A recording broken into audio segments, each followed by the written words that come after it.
सुप्रभात कलिसिया, हम परमेश्वर का एक वचन देखेंगे। भजन संहिता 100 1 से 5 तक हम पढ़ेंगे। हे सारी पृथ्वी के लोगों, यहोवा का जय जयकार करो, आनंद से यहोवा की आराधना करो, जय जयकार के साथ उसके सम्मुख आओ। नीचे जाने की यहोवा ही परमेश्वर है, उसने हमको बनाया और हम उसी के हैं। हम उसकी प्रजा और उसकी चराई की भेड़ है। उसके फाटकों से धन्यवाद और उसके आंगनों में स्तुति करते हुए प्रवेश करो। उसका धन्यवाद करो और उसके नाम को धन्य कहो, क्योंकि यहोवा भला है, उसकी करुणा सदा के लिए और उसकी सच्चाई पीढ़ी से पीढ़ी तक बनी रहती है। आमीन। प्रभु को धन्यवाद करेंगे क्यों नहीं समय। पिता परमेश्वर धन्यवाद प्रभु, आज का जो सभा जो है प्रभु आपके हाथ में रखते प्रभु, आप हमें अगुवाई कीजिए, आप मार्गदर्शन कीजिए। धन्यवाद पिता परमेश्वर, इस समय की जो सभा में प्रभु हम जो भी स्तुति आराधना और जो भी वचन होगा प्रभु आप हमारे साथ रहेगा। धन्यवाद प्रभु, इन दिनों में लोगों के साथ में आपकी बड़ी दया और बड़ी कृपा रख के प्रभु हम सभी को प्रभु आर्थिक स्थितियों में घरों में प्रभु आपने सुरक्षित रखा और संभाला। धन्यवाद प्रभु, हम आपका आभारी है पिता परमेश्वर। आज हमें रविवार को प्रभु आपको जय जयकार करने के लिए हमें मौका दिया प्रभु, मैं आपको धन्यवाद करके प्रभु ये प्रार्थना यीशु मसीह के नाम में प्रभु, आमीन आमीन। जिस तरीके से आज हमारे बीच में आराधना होगा और आराधना के बाद हमारे बीच में प्रार्थना ही होगा। इसके बाद हम रोटी रस में जाएंगे और बाद हमारे बीच में जो परमेश्वर के संदेश जो लेके आ रहा है मनोज भाई हमारे बीच में वचन लेके आ रहे हैं, हम इस समय देखेंगे।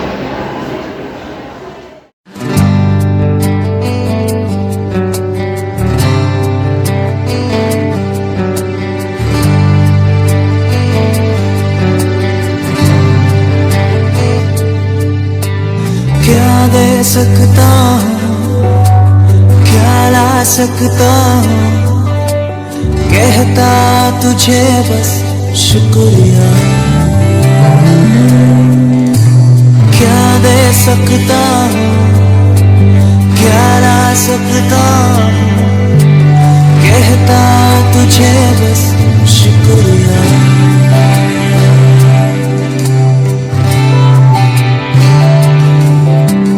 तुझ में ही मेरी सुबह, तुझ में ही हर शाम, तुझसे ही करता शुरू हर कोई काम।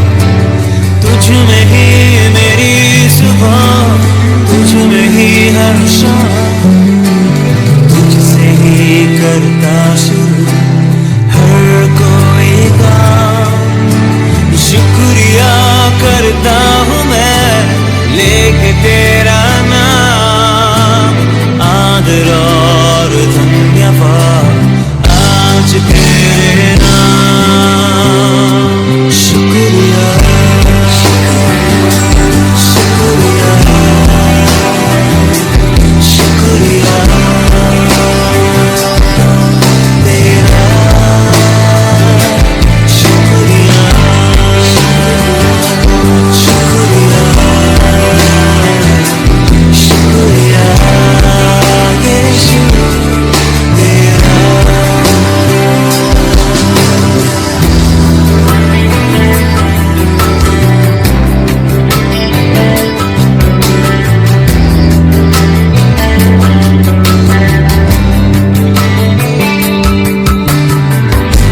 सारी दुनिया तेरी है,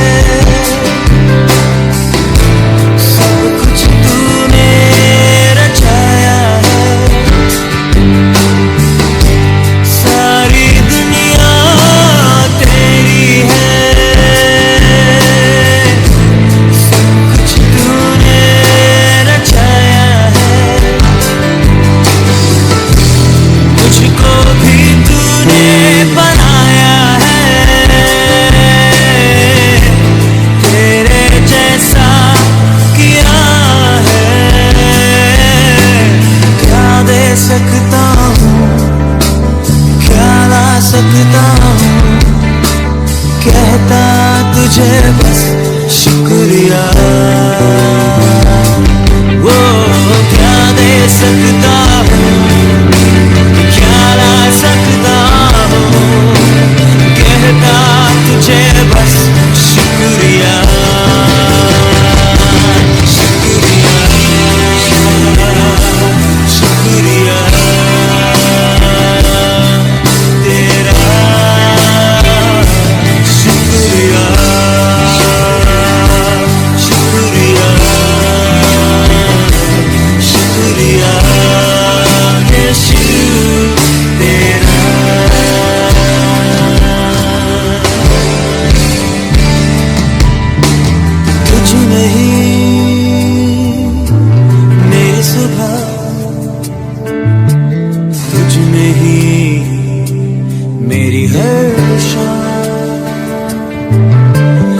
तुझ में ही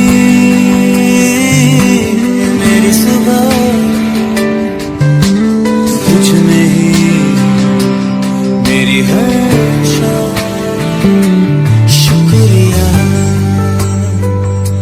शुक्रिया शुक्रिया तेरा, शुक्रिया शुक्रिया शुक्रिया यीशु तेरा।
यीशु मसीह तेरे जैसा है कोई नहीं, तेरे चरणों में झुके आसमान और महिमा गाए ज़मीन। यीशु मसीह तेरे जैसा है कोई नहीं, तेरे चरणों में झुके आसमान और महिमा गाए ज़मीन। हम गाए हो ज़रा, राजाओं का है राजा, तेरी महिमा होए सदा। तू है प्रभु हमारा खुदा, हम गाए हो ज़रा, तू राजाओं का है राजा, तेरी महिमा होए सदा। तू है प्रभु हमारा खुदा।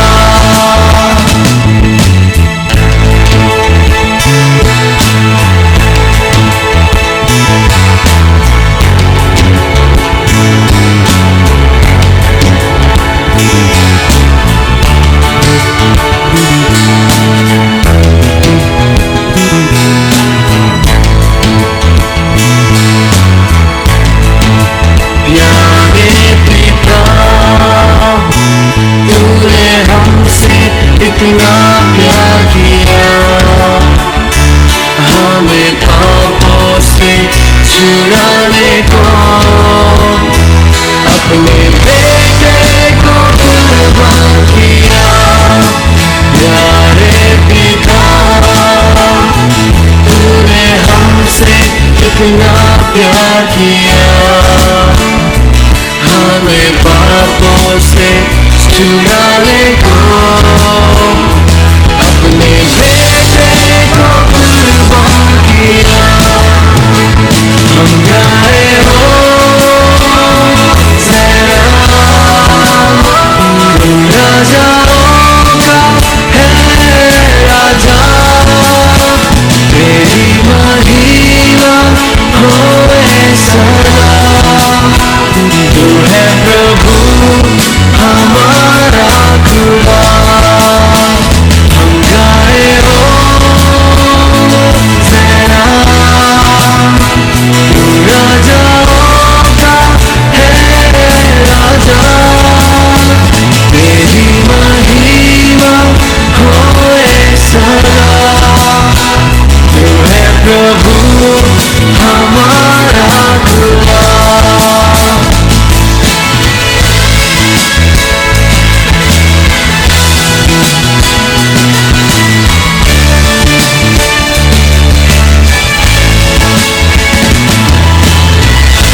है प्रभु हमारा खुदा। हम गाए हो सेना, तू राजाओं का है राजा, तेरी महिमा होए सदा। तू है प्रभु हमारा खुदा।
आइए हम सब प्रभु भोज में जाएंगे। पहला कुरिन्थिया अध्याय 11 वचन 23।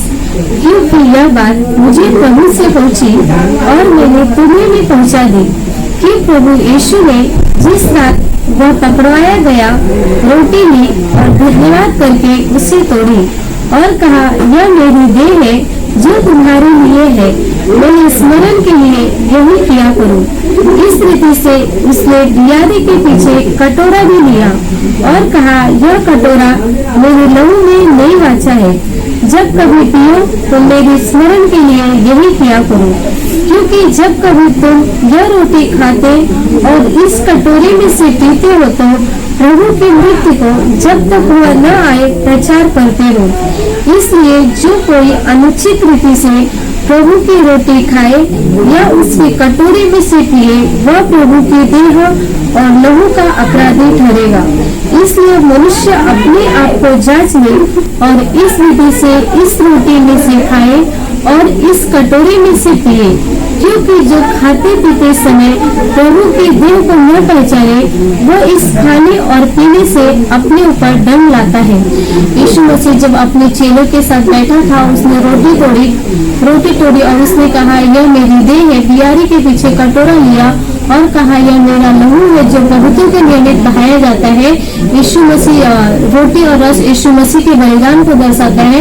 आइए हम सब प्रभु भोज में जाएंगे।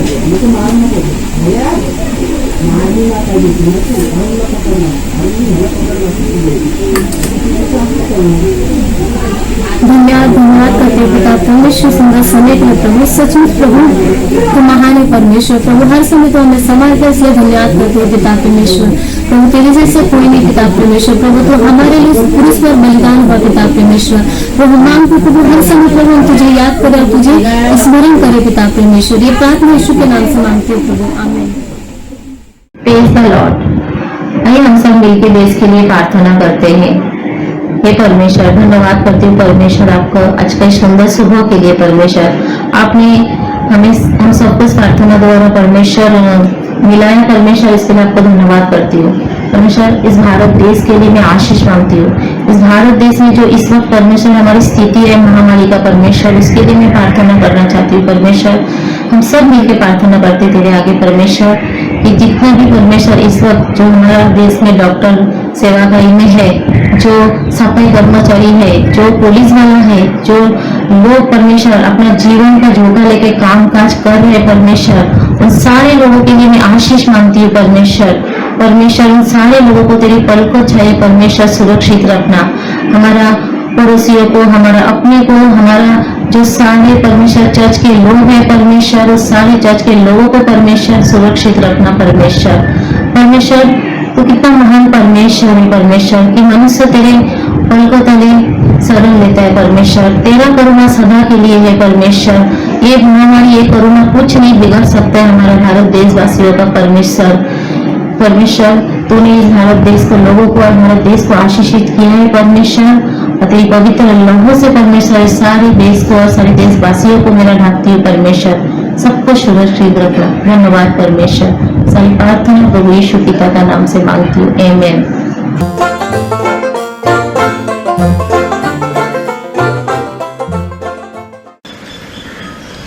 एक कुरिन्थियों पहला अध्याय 18 वचन ये कहता है कि क्रूस की कथा नाश होने वालों के लिए मूर्खता है, लेकिन हम उद्धार पाने वालों के लिए परमेश्वर का सामर्थ्य है।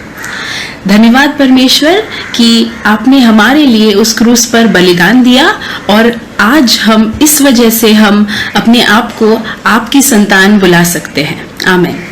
धन्यवाद पिता परमेश्वर, आपका कोटि कोटि धन्यवाद। आप जीवित परमेश्वर हो, आपकी महिमा हो। आमीन। प्रभु यीशु को कोटि कोटि धन्यवाद देना चाहूँगी क्योंकि बाहर कोरोना है फिर भी हमें उन्होंने कोरोना की वजह से बचा के रखा है। बहुत बहुत धन्यवाद देना चाहूँगी प्रभु यीशु को। और स्टे होम स्टे सेफ। और डॉक्टर पुलिस को भी मैं उनके लिए भी प्रेयर करूँगी क्योंकि वो भी लड़ रहे हैं हमारे लिए। तो मैं बहुत बहुत धन्यवाद देना चाहूँगी और हमारा इंडिया पहले जैसा हो जाए इसलिए कोटि कोटि धन्यवाद देना चाहूँगी। उस प्रभु को छोटी सी प्रार्थना करती हूँ। आमीन। Stay home stay safe. धन्यवाद परमेश्वर आज के दिन के लिए। मैं मांगता हूँ परमेश्वर यूथ के लिए परमेश्वर प्रभु हमारे यूथ में परमेश्वर तू अद्भुत काम करता है परमेश्वर। और परमेश्वर उस तरीके से चला परमेश्वर जैसे तेरी इच्छा है परमेश्वर। और हमें प्रभु तू मदद कर परमेश्वर। मैं धन्यवाद देता हूँ तेरे प्यार के लिए परमेश्वर। धन्यवाद देता हूँ परमेश्वर तेरे दिन के लिए परमेश्वर। धन्यवाद परमेश्वर। धन्यवाद। धन्यवाद परमेश्वर आज के दिन इस पल के लिए परमेश्वर जो आपने हमें दिखाया परमेश्वर। धन्यवाद आपके प्यार दया अनुग्रह के लिए परमेश्वर जो आप परमेश्वर आप तक परमेश्वर हमें संभाले परमेश्वर। ऐसे माहौल में परमेश्वर जो आपका प्यार दिखाए परमेश्वर आने वाले समय में भी हम देखना चाहते हैं परमेश्वर। आने वाले समय में परमेश्वर हमारे साथ आपकी ऐसी वाचा रहे परमेश्वर। और जो भी परमेश्वर इस बंधन है परमेश्वर जो बुराई है परमेश्वर यीशु मसीह के नाम से टूट जाए परमेश्वर। आने वाले समय में परमेश्वर आपका राज्य फैलने के लिए सहायता मदद करो। हर एक भाई बहन परमेश्वर आपकी स्तुति आराधना करने के लिए सहायता मदद करो परमेश्वर। हर गाँव शहर राज्य में आपकी महिमा हो परमेश्वर और आपका राज्य है परमेश्वर। हर एक के जीवन में आप काम करो परमेश्वर। धन्यवाद यीशु मसीह के नाम से प्रार्थना करता पिता, आमीन। हम प्रार्थना करते हैं। हे मेरे महान नाम जीवित पिता परमेश्वर, आज हम आपको धन्यवाद देते प्रभु। आज का दिन बहुत से जन नहीं देख पाए प्रभु यीशु, पर आपने हमें ये दिन दिखाया इसलिए हम आपको धन्यवाद देते प्रभु। मैं खास करके मांगता हूँ प्रभु यीशु कोरोना वायरस बीमारी के लिए प्रभु यीशु। प्रभु यीशु कोरोना वायरस बीमारी जिसको भी है प्रभु यीशु उनके साथ तो रहना परमेश्वर।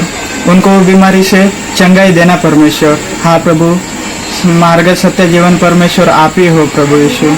यह प्रार्थना यीशु मसीह के नाम से मांगता हूँ, आमीन। मैं धन्यवाद करना चाहूँगी यीशु प्रभु को कि उन्होंने आज इस कठिन परिस्थिति में भी हमें इस हर तरीके से सुरक्षित रखा है। और मैं प्रार्थना करती हूँ कि अभी आगे भी जितने भी हमारे वर्कर्स डॉक्टर्स जो भी हमें प्रोटेक्ट कर रहे हैं उन्हें भी वो ताकत दे और वो सुरक्षित है और हम सब एकदम स्ट्रॉन्ग रह के फाइट करें सिचुएशन में और हम बाहर निकले। धन्यवाद करता हूँ पिता परमेश्वर आज के दिन के लिए पिता परमेश्वर। आज का दिन दिखाया इसलिए तुझे धन्यवाद करता हूँ परमेश्वर। खास करके प्रार्थना करता हूँ तेरे कलीसिया के लिए लोगों के लिए पिता परमेश्वर। पिता परमेश्वर इस महामारी से उन लोग को बचा लेना पिता परमेश्वर। पिता परमेश्वर जितने लोग हैं पिता परमेश्वर तेरे पंखों के तले ढक देना पिता परमेश्वर। मांगता पवित्र आत्मा तू उनके साथ रहना पिता परमेश्वर। धन्यवाद करता हूँ पिता परमेश्वर जितने लोग हैं पिता परमेश्वर उन सबको तेरे आशीष और करुणा से भर दे पिता परमेश्वर। धन्यवाद करता हूँ छोटी सी प्रार्थना यीशु के नाम से, आमीन। जय मसीह कलीसिया। आइए इस समय प्रार्थना में जाएंगे और हम प्रार्थना करेंगे इसलिए कि इस देश में बढ़ती बीमारी जड़ से खत्म हो जाए यीशु मसीह के नाम में। हाँ पिता परमेश्वर प्रभु यीशु हम धन्यवाद देते परमेश्वर इस समय के लिए। परमेश्वर हम धन्यवाद देते इस समय आपको बुलाते परमेश्वर। हाँ परमेश्वर आपका वचन कहता है परमेश्वर जो मुझ पर विश्वास करेगा वो अनंत काल का जीवन पाएगा, वो नाश ना होगा परमेश्वर। आपके इस वचन के द्वारा हम मांगते परमेश्वर कि आपके स्वरूप में बनाए गए हर एक मनुष्य मनुष्य परमेश्वर आपका पुत्र है प्रभु। हर एक परमेश्वर मनुष्य अनंत काल का जीवन पाए परमेश्वर। जैसे हमने आपके नाम को ग्रहण किया वैसे लोग ग्रहण करे परमेश्वर, और परमेश्वर अनंत काल का जीवन पाए परमेश्वर। आपकी इच्छा इस देश पे हमारे हृदय में परमेश्वर हर एक जगह पे मांगते परमेश्वर। हर एक को सुरक्षित रखना परमेश्वर, हर एक मसीह भाई बहन को और गैर मसीह को परमेश्वर आप बचाने वाला प्रभु है। प्रार्थना आपके पवित्र नाम में मानते, ग्रहण करना परमेश्वर और सुनना परमेश्वर। प्रार्थना धन्यवाद प्रभु। धन्यवाद पिता परमेश्वर, परमेश्वर पवित्र आत्मा, धन्यवाद करते परमेश्वर। परमेश्वर इस देश में जो महामारी है परमेश्वर आपके नाम से निकाल दे प्रभु। हाँ परमेश्वर, इस देश में जो बीमारी फैल रही है, जो मजदूर परमेश्वर खाए बिना रह जा रहे हैं परमेश्वर तो उनको खाना देना परमेश्वर। हम प्रार्थना करते हैं परमेश्वर, हम हमारे देश के मिनिस्टर्स के प्रभु, हाँ परमेश्वर जो भी ऑफिसर है उनके तेरे हाथों में सौंपते हैं परमेश्वर। तो परमेश्वर देश की अच्छे से सुरक्षा कर सके परमेश्वर तो उन्हें बुद्धि और ज्ञान से भर देना प्रभु। परमेश्वर देश की अच्छे से सुरक्षा कर सके और इस देश में अच्छा फैसला ले सके प्रभु। प्रार्थना यीशु के नाम से आमीन। संकट के दिन मैं तुझे पुकारूंगा और तू मुझे सुनेगा परमेश्वर। तेरा वचन इस देश में माना जाए परमेश्वर, तेरे राज है परमेश्वर। जैसे इस महामारी से कोई भी गुजर रहा है परमेश्वर, उसे आप निकाल देना परमेश्वर। जो गांव जा रहे परमेश्वर, उसे आप ठीक तरह से पहुंचाना, और इस किसान परमेश्वर किसी को भी भूखे ना सुने देना इस महामारी में परमेश्वर। तेरा राज है और तेरी इच्छा जागे परमेश्वर इस देश में परमेश्वर। प्रभु तू इस राज को अच्छे से संभाले रखना परमेश्वर, और इस देश को परमेश्वर। इस छोटी सी प्रार्थना यीशु मसीह के नाम से मांगते हैं, आमीन। Praise the Lord. दोस्तों जय मसीह की। गए संडे हमने देखा कि भाई जयेश ने किस तरह से वचन हमारे बीच में रखा, बिना पक्षपात किए हर एक लोगों को वचन परमेश्वर का बांटना है। और आज आगे जाने से पहले हम भी परमेश्वर से प्रार्थना करते और वचन में जाते। पिता परमेश्वर, हम धन्यवाद देते कि आज का दिन आपने हमें दिया। मैं यीशु मसीह के नाम से हम प्रार्थना करते हैं कि प्रभु ना तो मन से ना बुद्धि से, लेकिन आपकी जो इच्छा है वो हर एक लोगों तक पहुंचे।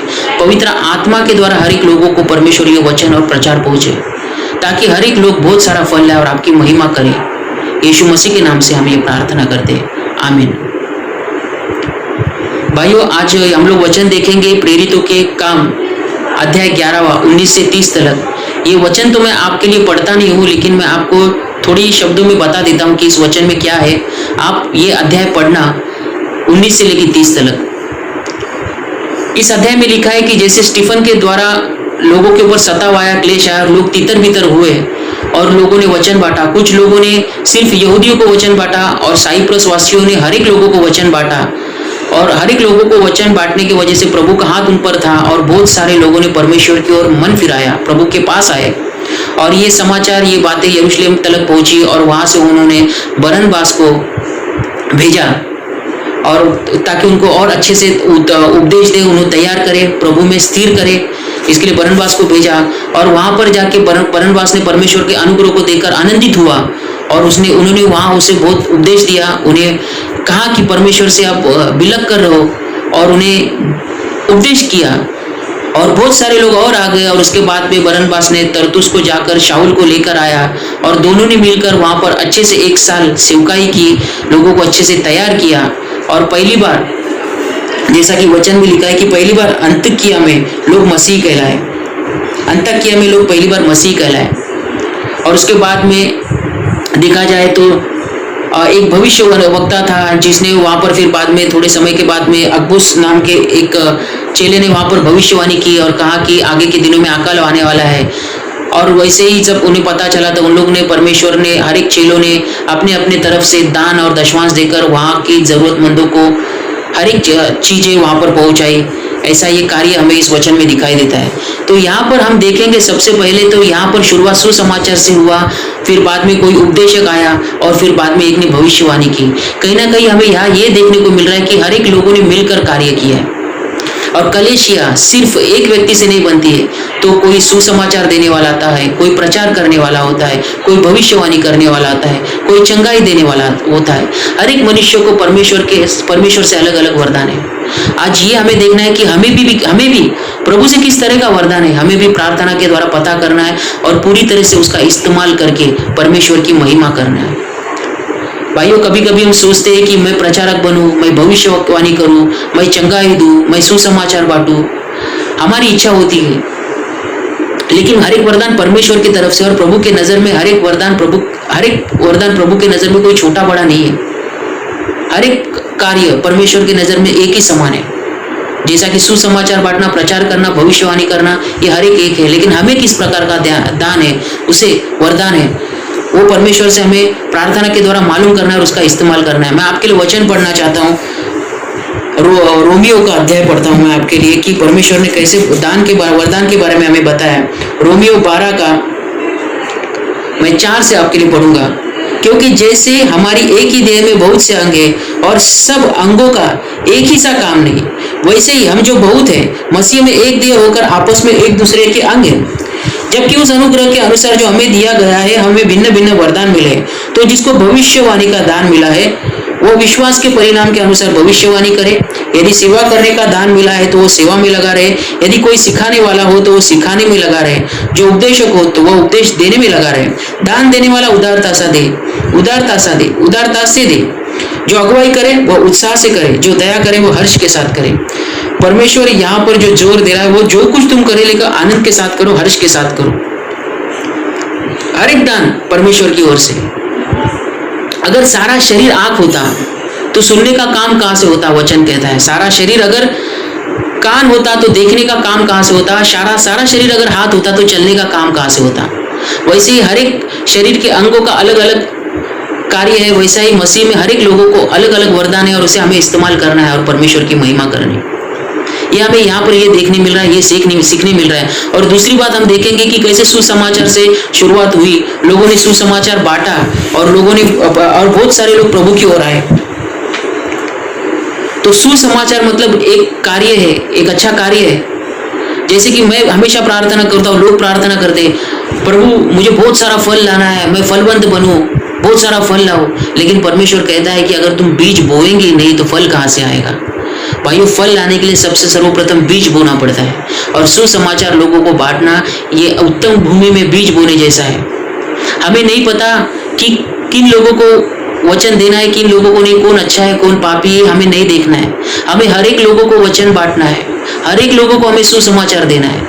जैसे कि वहाँ साइप्रस वासियों ने हर एक लोगों को वचन दिया, उसके वजह से परमेश्वर का बिना पक्षपात किए, इस वजह से प्रभु का अनुग्रह, प्रभु का हाथ उन पर था और बहुत सारे लोगों ने मन फिराया, प्रभु की ओर आए।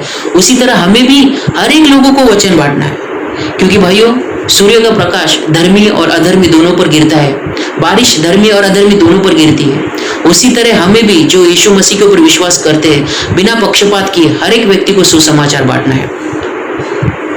वचन कहता है कि सुसमाचार के बारे में, मेल के सुसमाचार के जूते। भाइयों, जब हम घर से निकलते हैं, इस अध्याय के द्वारा, इस वचन के द्वारा हमें ये सीखना है, जब हम घर से निकलते मेल के सुसमाचार के जूते पहनकर निकलना है। हमें घर ही से प्रार्थना करके निकलना है कि परमेश्वर, हम मांगते हैं कि आज के दिन में तेरा वचन हम लोगों को बांटे, ताकि पवित्र आत्मा के द्वारा, ताकि लोग उस वचन को ग्रहण करें और कहीं ना कहीं वो आपके राज्य में प्रवेश कर पाए। हम वचन बांटने के लिए बहुत सारी तैयारी करते, कोशिश करते हैं, बहुत सारे प्लान करते हैं कि कैसे होगा, क्या होगा, एक छोटा सा वचन देने के लिए। लेकिन भाइयों, बहुत सारी चीजें हमें जब समझ में आती है, देखते हैं हम ना, रोड पे देखता हूँ मैं, ट्रेन में देखता हूँ, प्लेटफॉर्म पे देखता हूँ। जब हम पाप में थे तो कोई अनजान व्यक्ति भी हमारे सामने खड़ा रहेगा। मैंने ऐसे देखा है कितने व्यक्तियों को, उसको अनजान व्यक्ति को देखकर बोलता है, भाई तंबाकू है, चूने का ट्यूब है लेकिन तंबाकू नहीं है, और वो अनजान व्यक्ति उस व्यक्ति को दे देता है। और वहां पे पाप करने में कितना प्यार और पाप करने में कितना अंडरस्टैंडिंग होता है। लेकिन वचन बांटने के टाइम पे हम बहुत सारा सोचते हैं कि कैसे देंगे, क्या देंगे। भाइयों, मैं आपसे कहना चाहता हूँ कि वचन बांटना आसान है। प्रार्थना करो, घर से निकलो कि प्रभु मैं आपका वचन हर एक लोगों को बांटूं। सिर्फ हमें अनजान व्यक्ति के पास इतना समय नहीं होता है कि हम उससे दोस्ती करें, उससे पहचान करें और फिर उसको वचन दें। तब तक तो गाड़ी उसको लेके चली जाएगी। हमें सिर्फ इतना ही बोलना है कि गॉड ब्लेस यू, परमेश्वर आपसे प्रेम करता है, मार्ग सत्य जीवन ईसा मसीह है। वो वचन उसके जीवन में कार्य करता है और एक ना एक दिन वो प्रभु को जानेगा। परमेश्वर की इच्छा हो तो जरूर जानेगा। मैं आपसे कहना चाहता हूँ कि आज से 20 से 25 साल पहले की बात मैं बताता हूँ। एक अनजान आदमी मेरे घर पर आया कोई जान पहचान हमारी नहीं थी। उसने सिर्फ इतना ही बोला, मार्ग सत्य जीवन यीशु मसीह है। मेरी माँ ने उसको बोला कि हम भगवान को मानते हैं, आप आगे जाओ, हमारा भगवान है दूसरा कोई, आप आगे जाओ। वो वचन मैंने सुना था, लेकिन सिर्फ उतना ही उसने बोला, कोई ज्ञान की बातें नहीं सिखाई, सिर्फ बीज बोकर चला गया। आज 25 के 20 साल के बाद मैं प्रभु में हूँ। वैसे ही हमको सिर्फ वचन बांटना है, कोई ज्यादा बड़ा ज्ञान और बुद्धि के द्वारा नहीं, सिर्फ यीशु मसीह मार्ग सत्य जीवन है और परमेश्वर आपसे प्रेम करता है। अनजान व्यक्ति भी खुश हो जाता है। जैसे मैं आया, जैसे आप लोग आए, वैसे हर एक व्यक्ति सुसमाचार वचन बांटने से एक दिन उन लोग प्रभु में, प्रभु की इच्छा हो तो प्रभु में उन लोग जरूर आएंगे। अपुल्लोस ने लगाया और पौलुस ने सींचा और परमेश्वर की कृपा के द्वारा वहां पर फल है। इसी तरह यही कार्य हमको भी आगे तलक करना है। बाद में हम देखते हैं कि जैसे लोग प्रभु में आ गए, प्रभु में आने के बाद में यरूशलेम से बरनबास को वहां पर भेजा गया और बरनबास ने वहां पर लोगों को उपदेश दिया, वहां पर तैयार किया। वो कार्य वही हमें भी करना है, वही सीखना है भाइयों। प्रभु में आना, प्रभु को जानना और परमेश्वर के अनुसार जीवन जीना, इसमें बहुत फर्क होता है। प्रभु में आ तो जाते हैं, लेकिन वहां पर जो कार्य उन्होंने किया, वहां पर बरनबास ने और शाऊल ने बाद में मिलकर 1 साल तक वहां पर एक अच्छी मेहनत की, कार्य किया। लोग आ तो गए, लेकिन अभी उनको प्रभु में स्थिर करना है। लोगों को सिर्फ 32वां नहीं देना है। तो वचन कहता है कि लोगों को सिद्ध बनाकर परमेश्वर के सामने हमें उपस्थित करना है। मैं आपके लिए बाद में वचन पढ़ूंगा, लेकिन देखते हैं कि वहां पर 1 साल तक क्या कार्य किया होगा। लोगों को स्थिर रखना है। भाइयों, हम देखते हैं कि लोग प्रभु में तो आ जाते हैं, लेकिन बहुत सारा तकलीफ क्लेश आने के बाद में बहुत सारे फिर प्रभु में से फिर चले जाते हैं। और ये सारी बातें हमें सिखानी पड़ती है। और यही कार्य वहां पर बरनबास ने और शाऊल ने मिलकर किया है। जो लोग विश्वास में मजबूत होते हैं उनको तो पवित्र आत्मा सिखाता है, लेकिन जो निर्बल होते हैं, कमजोर होते हैं विश्वास में, उनको सिखाने की जरूरत पड़ती है। जिस तरह से बरनबास ने और शाऊल ने वहां पर 1 साल कार्य किया। हम वचन में देखते हैं कि जो लोग ने 1 साल वहां कार्य किया, उसके पीछे का कारण यह है कि संसार, पाप और शैतान की द्वारा की गई परीक्षाएं विश्वासी को उद्धार के मार्ग से भटका सकती है। और वही कार्य वहां पर परमेश्वर के दासों ने, बरनबास ने और शाऊल ने वहां पर कार्य किया। लोगों को सिखाना पड़ता है, बताना पड़ता है कि तुम्हारे पास ऊपर जब परीक्षा आती है तो उसमें तुमको स्थिर रहना है। और परीक्षा आती है इसके लिए ताकि तुम पास हो और तुम आगे की कक्षा में जाओ, तुम उन्नति करो। ये लोगों को सिखाना पड़ता है। और वही कार्य वहां पर किया है, वही कार्य उन्होंने वहां पर किया है। वचन कहता है कि तुम्हारा विरोधी शैतान गर्जने वाले सिंह के समान कब किसको फाड़ता हो, इसकी धुन में लगा रहता है। और यही सब बातें हमें नए विश्वासियों को सिखाना पड़ती है, क्योंकि वो तैयार हो जाए, हर एक क्लेश में, हर एक परिस्थिति में तैयार हो जाए और वही कार्य करे जो आज पौलुस पतरस ने किया, जो आज हम कर रहे हैं, और बाद में वो भी कर पाए, सिद्ध बने। मैं आपके लिए वचन पढ़ता हूँ। लोगों को सिर्फ प्रचार देना, सुसमाचार बांटना इतना ही नहीं होता है, तो बाद में उनको कैसे, किस तरह से हर एक परिस्थिति में हमें स्थिर रहना, वो भी सिखाना जरूरी है। मैं आपके लिए वचन पढ़ूंगा, कुलस्सियों का अध्याय 1 का 28 पढ़ूंगा। जिसका प्रचार करके हम हर एक मनुष्य को चेतावनी देते हैं और सारे ज्ञान से हर एक मनुष्य को सिखाते हैं कि हम हर एक व्यक्ति को मसीह में सिद्ध करके उपस्थित करें। हर एक व्यक्ति को मसीह में सिद्ध करके उपस्थित करने का काम बरनबास ने और शाऊल ने वहां पर 1 साल मेहनत उसके लिए की, एक कार्य किया। लोग प्रभु में तो आ गए, लेकिन अब परमेश्वर के सामने उन्हें उपस्थित करके रखना है, उन्हें सिद्ध बनाना है, उन्हें स्थिर रहना है, उन्हें कैसे स्थिर रहना है, कैसे तैयार करना है, ये सब कार्य उन्होंने वहां पर किया।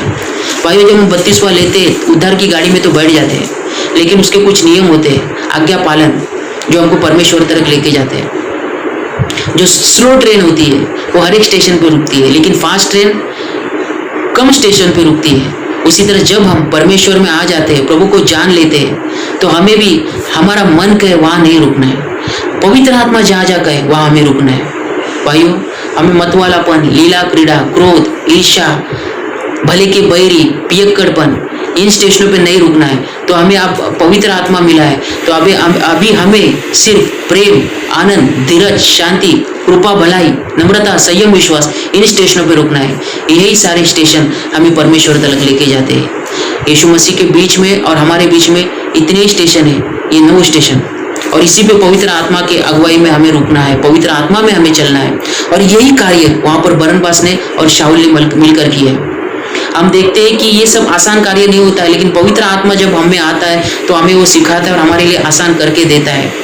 एक किसान होता है, वो सिर्फ बीज नहीं बोता है, बीज बोने के बाद फल आने तक वो उसकी निगरानी करता है, उसका ख्याल रखता है और अच्छे से संभालता है, पूरा ध्यान होता है, उसकी एक अच्छी मेहनत होती है, तभी बहुत अच्छे फल आते हैं। माँ बाप जब अपने बच्चे को बड़े करते हैं, उनको अच्छे से बड़ा कर उनके खुद के पाँव पर खड़ा करने तक हर एक चीज, हर एक जरूरत की चीजें उन्हें देते हैं, ताकि वो खुद के पाँव पर खड़े हो और एक दिन वो भी लोगों को संभालने वाले बने, अपने परिवार को संभालने वाले बने। इसी तरह का कार्य वहां पर शाऊल ने और बरनबास ने मिलकर किया है। बहुत सारे कलीसिया में एक बार लोगों को वचन मिल जाता है तो लोग सोचते कि अभी इनका हो गया, इनको समझ में आ गया अब, और उनको छोड़ देते हैं। उस तरीका का कार्य नहीं है। एक कलीसिया बनाना, उसके पीछे मेहनत है, लोगों को स्थिर रखना, लोगों को परमेश्वर तक लेके जाना, इसके पीछे एक कार्य है, पवित्र आत्मा और मेहनत है। और यहाँ पर हम वही देखते हैं और वही कार्य हमको भी करना है। उसके बाद हम आगे देखेंगे कि किस तरीके से आगे एक अगबुस नाम के व्यक्ति ने, जो परमेश्वर का दास था, किस तरह से उसने मेहनत भविष्यवाणी की और भविष्यवाणी करके उसने बताया कि आने वाले दिनों में अकाल आने वाला है। और ये जानकारी होने के बाद, ये मालूम गिरने के बाद लोगों ने, चेलों ने जो कुछ बन पड़ता है उन्होंने अच्छी दान जमा किया और लोगों तक पहुंचाया। आज हम देखते हैं कि हमें भी इसी प्रकार का दान और दशवांश करना है, लोगों को जरूरत वाली चीजें हमें पहुंचानी है। आज जो परिस्थिति हमारे ऊपर है, आज वही परिस्थिति हमारे ऊपर भी वही परिस्थिति है। कहीं ना कहीं तो थोड़ा फार अकाल के जैसा सब कुछ बंद है, सन्नाटा है, लोगों का काम छूट गया है।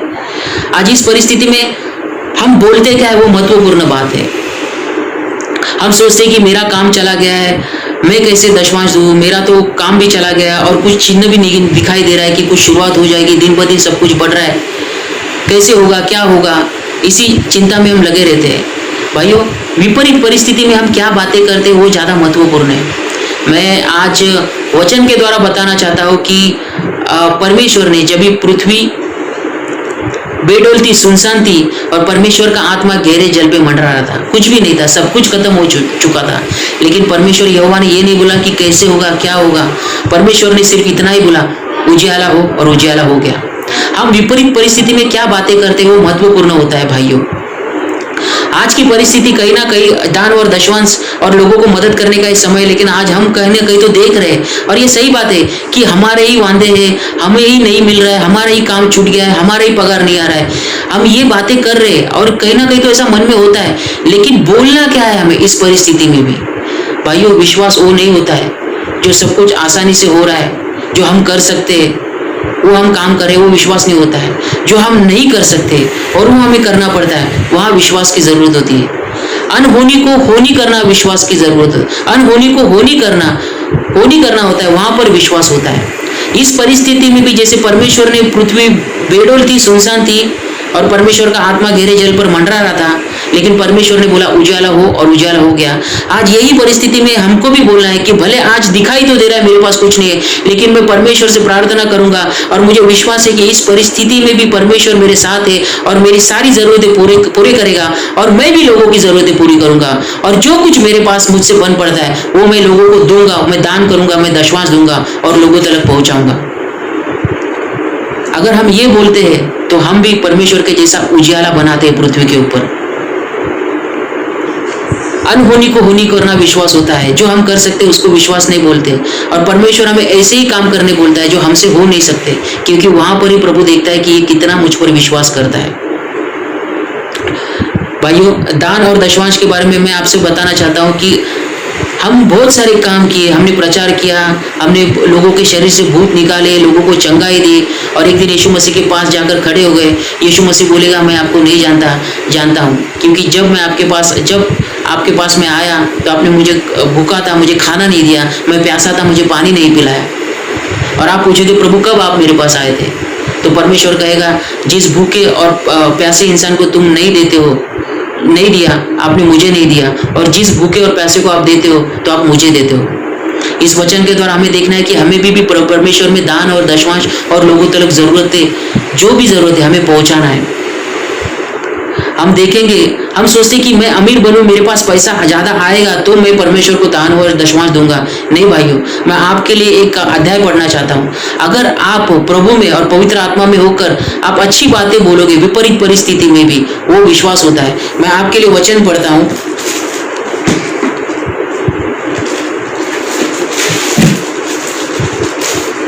फर्स्ट राजा 17 का 7 से मैं पढ़ता हूं। कुछ दिनों के बाद उस देश में वर्षा न होने के कारण नाला सूख गया। तब यहोवा का यह वचन उसके पास पहुंचा, चलकर सीदोन के सारप नगर में जाकर वहीं रह। सुन, मैंने वहां की एक विधवा को तेरे खिलाने की आज्ञा दी। अतः वो वहां से चल दिया और सारपत को गया। नगर के फाटक के पास पहुंचकर उसने क्या देखा कि एक विधवा लकड़ी बीन रही है। उसको बुलाकर उसने कहा, किसी पात्र में मेरे लिए थोड़ा पानी ले आ। जब वो लेने जा रही थी तो उसने उसे पुकार के कहा, अपने हाथ में एक टुकड़ा रोटी भी मेरे पास लेके आ। उसने कहा, तेरे परमेश्वर यहोवा के जीवन की शपथ, मेरे पास एक भी रोटी नहीं, केवल घड़े में मुट्ठी भर मैदा और कुप्पी में थोड़ा सा तेल है, और मैं एक लकड़ी बीनकर ले जाती हूँ कि अपने और अपने बेटे के लिए उसे पकाओ और हम उसे खाएं और फिर मर जाएं। एलिया ने उससे कहा, मत डर, जाकर अपनी बात के अनुसार कर, परंतु पहले मेरे लिए छोटी सी रोटी बनाकर मेरे पास ले आ, फिर उसके बाद अपने बेटे को देना। क्योंकि इस्राएल का परमेश्वर यहोवा यो कहता है कि जब तक यहोवा भूमि पर मेघ न बरसाए तब तक न तो उस घड़े का मैदा समाप्त होगा और न उस कुप्पी का तेल। भाइयों, इस वचन में देखेंगे कि उस विधवा औरत ने कहा कि मेरे पास तो कुछ भी नहीं है, सिर्फ कुप्पी भर एक रोटी नहीं, केवल घड़े में मुट्ठी भर मैदा है और कुप्पी भर थोड़ा सा तेल है, और वो भी मैं अपने बच्चे को देने वाली और खा के हम मर जाएंगे। कुछ भी नहीं था। उसी तरह हमारे में जीवन में देखते हैं कि कुछ है नहीं, आने के बाद हम देंगे। लेकिन जैसे उसने परमेश्वर का आज्ञा का पालन किया, उसने उस दास का सुना, उसने एलिया का सुना और जाकर वो खाकर मरने वाली थी, लेकिन कुछ भी नहीं था। लेकिन जो उसने एलिया ने कहा कि तू अपने बच्चे के लिए भी बाद में दे, लेकिन मेरे पास पहले मुझे लेके आ। और वो व्यक्ति, वो विधवा जाती है और वो लेके आती है और उसको दे देती है। उसके बाद में वचन कहता है कि तब वो चली गई और एलिया के वचन के अनुसार तब से वह स्त्री और उसका सारा घराना बहुत दिन तक खाते रहा। भाइयों, मैं आपसे प्रार्थना करता हूँ और विनती करता हूँ कि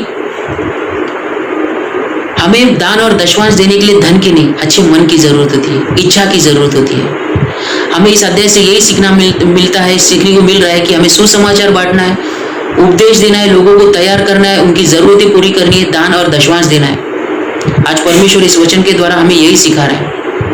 धन्यवाद। आइए हम सब मिलकर प्रार्थना करते हैं। पिता परमेश्वर, जो कुछ परमेश्वर आज अपने वचन के द्वारा लोगों को तलक दिया है, मैं दुआ करता हूँ कि लोग इसी के ऊपर मनन चिंतन करें, परमेश्वर के साथ संगति करे, प्रार्थना करे और लोगों तक पहुंच रहे और तेरा वचन हर एक लोगों को बांटे, ताकि हर एक लोग तेरे राज्य में प्रवेश कर पाए।